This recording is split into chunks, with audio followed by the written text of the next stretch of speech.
Reborn to Love My Devil Husband episode 56। 56 Nandini और चिराग।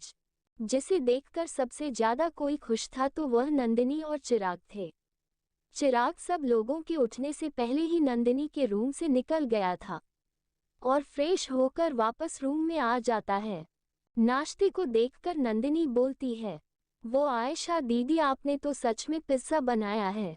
अनन्या दीदी ने कल मुझे कहा था कि उन्हें बहुत अच्छा खाना बनाना आता है और वह आपको भी सिखा देगी। उन्होंने बनवाया है ना ये खाना, बताए। उसकी बात सुनकर आयशा मुस्कुरा देती है और वह बोलती है, क्या तुम्हें मेरे हाथ का खाना पसंद नहीं है? एक तो मैं अपनी इतनी मेहनत करती हूँ तुम लोगों के लिए ब्रेकफास्ट बनाने में, और ऊपर से तुम्हें वो ब्रेकफास्ट खिलाने के लिए मुझे अपने हस्बैंड से लड़ना भी पड़ता है। तब मेरी तो कोई कदर ही नहीं है। उसकी बात सुनकर चिराग जल्दी से बोलता है, अरे नहीं भाभी, ऐसी बात नहीं है। आप मेरी लाइफ में आने वाली सबसे अच्छी इंसान हो जिसकी वजह से मुझे पहली बार कुछ अच्छा खाने को मिला था, वरना आज से पहले तो मैं बस ब्रेकफास्ट और खाने के नाम पर सलाद और सूप पिया है। उसकी यह बात सुनकर तो अर्जुन उसे घूर कर देखता है जैसे कि अभी ही उसे खा जाएगा, जिसे देखकर वह तुरंत ही अपना मुंह बंद कर लेता है। आयशा ये देखकर मुस्कुरा देती है और वह बोलती है, अच्छा ठीक है, आप लोग ब्रेकफास्ट कीजिए, मैं जल्दी से जा रही हूँ क्योंकि मुझे आज बहुत काम है।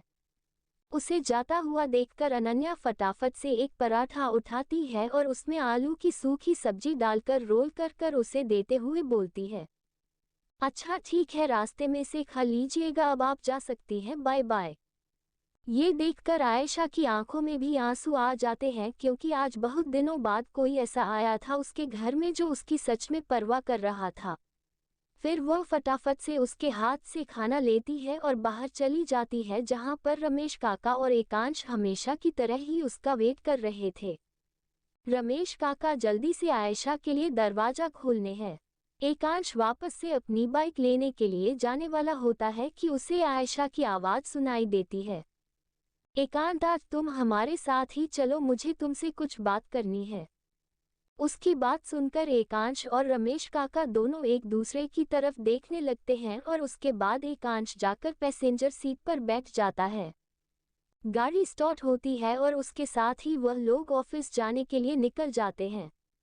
आयशा एकांश की तरफ देखते हुए बोलती है, क्या अर्जुन ने तुमसे किसी बारे में बात की है? क्या उसने तुम्हें कुछ बताया है? उसकी बात सुनकर एकांश को कुछ याद आता है और वह बोलता है, हाँ, उन्होंने मुझे बताया था कि आप सेल्फ डिफेंस सीखना चाहती हैं और मुझे आपकी ट्रेनिंग देने के लिए कहा है। क्या आप सच में ये सीखना चाहती हैं? क्योंकि इसकी ट्रेनिंग थोड़ी हार्ड होने वाली है।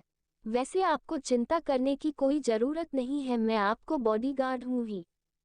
उसकी बात सुनकर आयशा मुस्कुरा कर बोलती है, हाँ मुझे पता है कि तुम हमेशा मेरे साथ रहते हो, लेकिन मैं खुद भी यह सीखना चाहती हूँ, बाय चांस तुम मेरे पास नहीं हुई तो एटलीस्ट में अपने आप को बचा तो पाऊंगी।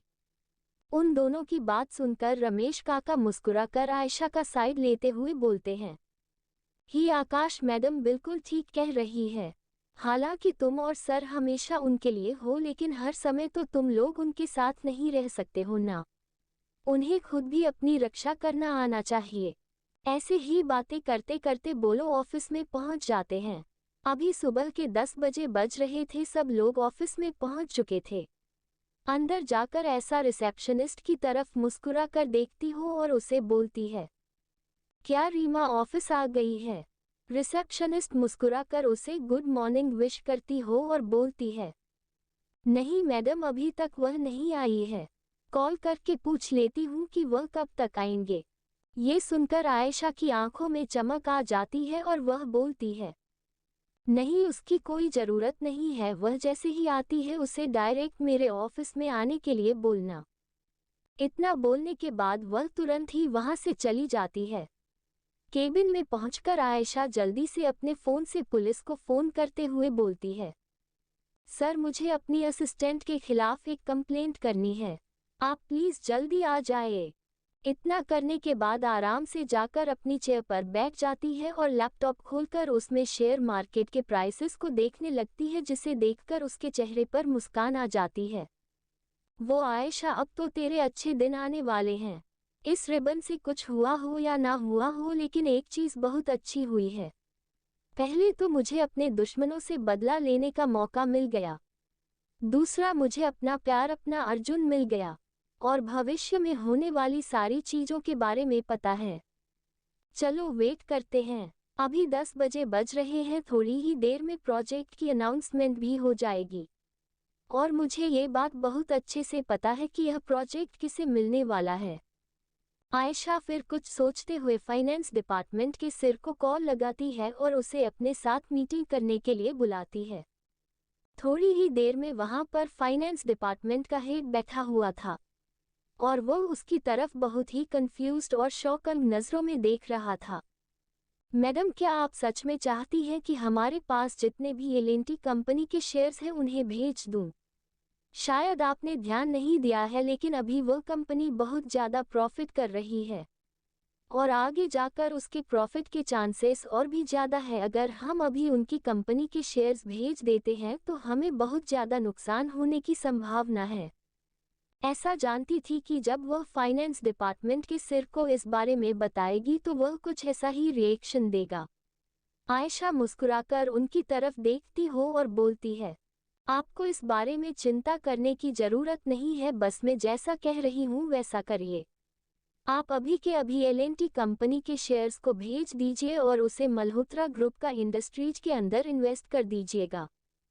ये सुनकर तो फाइनेंस डिपार्टमेंट का हेड और भी ज़्यादा हैरान हो जाता है। वह बोलता है, मैडम, शायद आपको पता नहीं है, लेकिन महमूद ग्रुप का इंडस्ट्री बनक्रिप्ट होने की कगार पर आ गई है।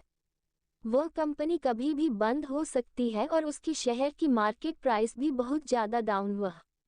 यह ऐसा होगा जैसे कि हम कोई शेयर नहीं खरीद रहे हैं बल्कि दाढ़ी खरीद रहे हैं, इससे हमारे पैसे डूब ही जाएंगे। आयशा उसकी पूरी बातों को इग्नोर करते हुए बस एक सवाल पूछता है, अगर हम एल&टी कंपनी के शेयर्स को बेचकर मल्होत्रा ग्रुप ऑफ इंडस्ट्री के शेयर में इन्वेस्ट करते हैं तो हमें मल्होत्रा ग्रुप ऑफ इंडस्ट्री के कितने % शेयर मिल जाएंगे? उसकी बात सुनकर वह आदमी जवाब देता है, अगर हम ऐसा करते हैं तो लगभग 52% 60% के शेयर हम आसानी से खरीद सकते हैं। उसकी यह बात सुनकर आयशा के चेहरे पर मुस्कान आ जाती है और वह तुरंत ही बोलती है, ठीक है, तो आप अभी के अभी जाए और मल्होत्रा ग्रुप ऑफ कंपनी के शेयर्स को खरीद लीजिए और एल&टी कंपनी के शेयर्स को भेज दीजिए। उसकी बातें सुनकर तो फाइनेंस डिपार्टमेंट का हेड का सर चकरा जाता है और उसे सच में अपनी सामने बैठी हुई मैडम पर गुस्सा आ रहा था, लेकिन वैसा कर नहीं सकता था क्योंकि आखिरकार आखिरी फैसला उनका ही होने वाला था। इसलिए आपको ज़्यादा बहस ना करते हुए वहां से जाने में ही अपनी भलाई समझता है। उसके जाने के बधाई वहां पर त्रिशा आ जाती है। त्रिशा का उतरा हुआ और फ्रस्ट्रेटेड चेहरा देखकर उसे बहुत हंसी आ रही थी, लेकिन वह अपने हंसी को कंट्रोल करते हुए बोलती है, अरे त्रिशा, तुम यहाँ पर क्या कर रही हो? आशुतोष गवर्नमेंट प्रोजेक्ट की अनाउंसमेंट होने वाली थी, वह किस कंपनी को मिलने वाला है? मैं तो आज सुबह से बहुत ज़्यादा बिजी थी, इसलिए मुझे पता ही नहीं है कि यह प्रोजेक्ट आखिर मिला किसी है। उसकी बातें सुनकर त्रिशा को बहुत गुस्सा आता है और वह आयशा के पास जाकर उसके टेबल पर हाथ मारते हुए बोलती है, क्या तुम्हें नहीं पता है कि यह प्रोजेक्ट किसे मिला है? इस तरह से नाटक करना बंद करो, ठीक है? उसे गुस्सा हुआ देखकर आयशा को बहुत मजा आ रहा था क्योंकि वह जानती थी कि यह प्रोजेक्ट किसी और को नहीं बल्कि उसे ही मिला है। लेकिन फिर भी वह अपने आप को इनोसेंट बनाते हुए बोलती है, त्रिशा, ये चिल्ला क्यों रही हो तुम? ठीक है, अगर प्रोजेक्ट तुम्हें नहीं मिला है, लेकिन इसका मतलब ये थोड़ी है कि तुम इस तरह से मुझ पर चिल्लाओगी।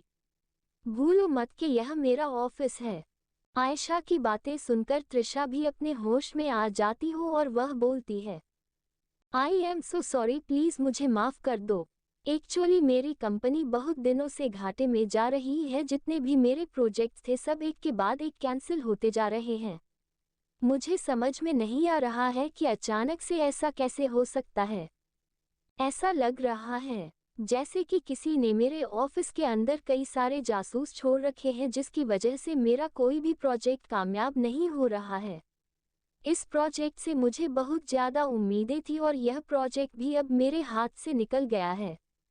मैं जानती हूँ कि मुझे इस तरह से रिएक्ट नहीं करना चाहिए। शायद तुमने गवर्नमेंट की वह साइड नहीं देखी है जहाँ पर अनाउंसमेंट की गई थी कि यह प्रोजेक्ट किसी और को नहीं बल्कि तुम्हारी कंपनी को मिला है। ये कहते हुए त्रिशा के दिल में बहुत दर्द हो रहा था, लेकिन वह अपने दर्द को ज़्यादा बयान नहीं कर सकती थी वरना आयशा को उसे पर शक हो सकता था। उसकी बात सुनकर आयशा सरप्राइज होने का नाटक करते हुए बोलती है, क्या तुम सच कह रही हो? क्या सच में ये प्रोजेक्ट मुझे मिला है? मैंने तो इस चीज़ की उम्मीद ही छोड़ दी थी, क्योंकि अभी आयशा ने इतना ही कहा था कि वहाँ पर रीमा आ जाती है जो कि अभी अभी ही आई थी और रिसेप्शनिस्ट ने उसे आयशा के केबिन में जाने के लिए बोल दिया था। इस अंदर का सिचुएशन के बारे में कुछ भी नहीं पता थी। त्रिशा को वहाँ देखकर उसे यही लग रहा था, वह शायद आयशा को चिढ़ाने के लिए आई है कि वह जिस प्रोजेक्ट के लिए काम कर रही थी वह प्रोजेक्ट त्रिशा की कंपनी को मिल गया है।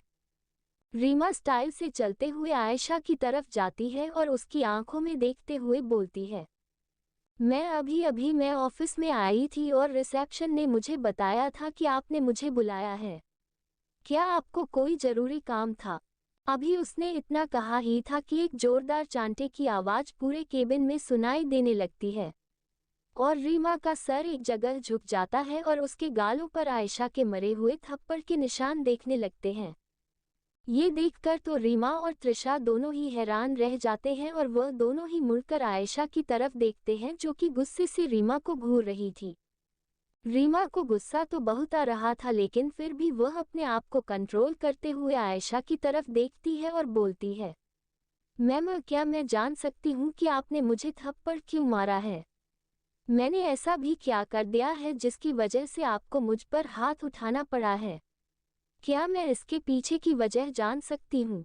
फ्रेंड्स, कैसा लगा आपको आज का चैप्टर? अगर पसंद आया है तो प्लीज़ लाइक करो और कमेंट में ज़रूर बताएं। Thank you so much. Her her